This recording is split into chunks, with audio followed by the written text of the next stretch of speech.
Let me prove something to you. Which person sounds more intelligent? Person A. The presentation was good. Person B. The presentation was surprisingly insightful. Who would you rather listen to? Most people choose person B. But here's what's interesting. Person B didn't use difficult English. They used better English. And that's the secret.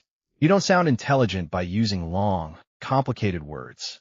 You sound intelligent by choosing clear, precise, and natural words. In the next few minutes, I'll show you 15 expressions that instantly make your English sound more confident and professional. Let's start with the biggest mistake almost every English learner makes. Here's the mistake. Many learners try to impress people. Don't. Your goal isn't to impress. Your goal is to communicate clearly. Imagine someone asks, "How was the meeting?" Most learners say, "It was good." Native speakers are usually more specific. They might say, "It was productive. It was insightful. It was well organized. It was engaging." See the difference? They're not using harder English. They're using more precise English. Golden rule. Don't look for bigger words. Look for better words. Quick practice. Replace this sentence. The movie was good. Can you think of a better adjective? Pause the video. Think for 5 seconds. Here are a few possibilities. Insightful, thought-provoking, entertaining, moving, captivating. Each one creates a different picture in the listener's mind. That's what intelligent speakers do. Now let's learn expressions that native speakers use every single day. Not in textbooks, in real conversations. Expression number 1, from my perspective. Use this when you want to share your opinion in a more professional way. Instead of saying, "I think learning English every day is important," say, "From my perspective, learning English every day is the best way to become fluent." It sounds more confident and thoughtful. Expression number 2, as far as I'm concerned. Use this to give your personal opinion. For example, as far as I'm concerned, consistency is more important than talent.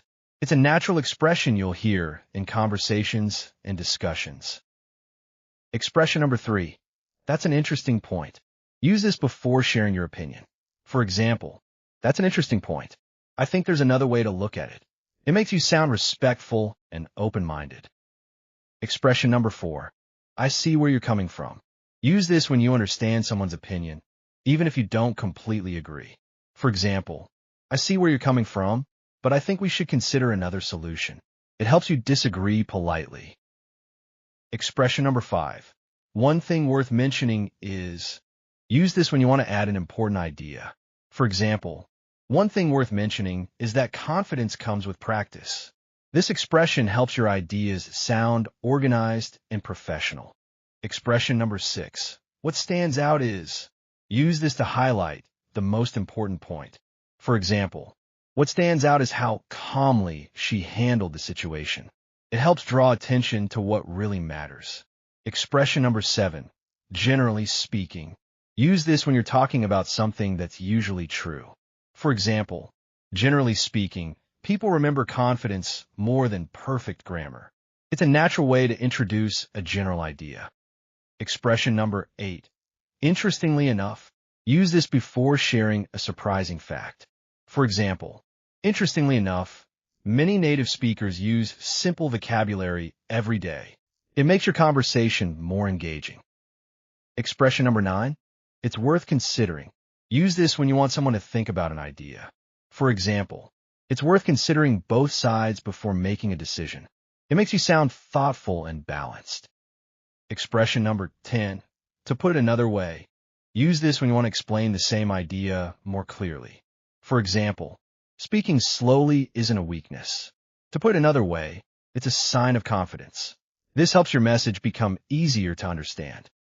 Expression number 11, I would argue that. Use this when you're giving a strong opinion politely. For example, I would argue that communication is more important than perfect grammar.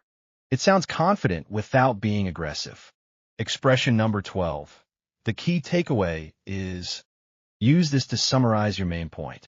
For example, the key takeaway is that clarity beats complexity. It's perfect for presentations and conversations. Expression number 13, to be fair. Use this when you want to look at both sides of a situation. For example, to be fair, learning a new language takes time.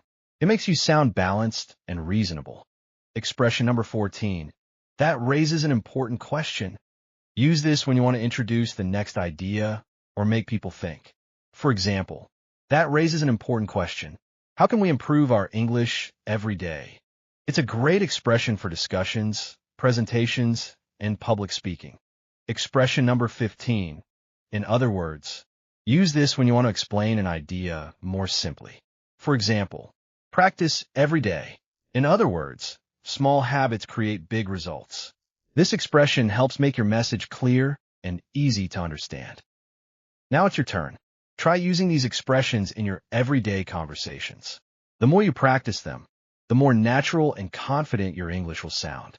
If you found this lesson helpful, don't forget to like the video, subscribe to the channel, and I'll see you in the next lesson.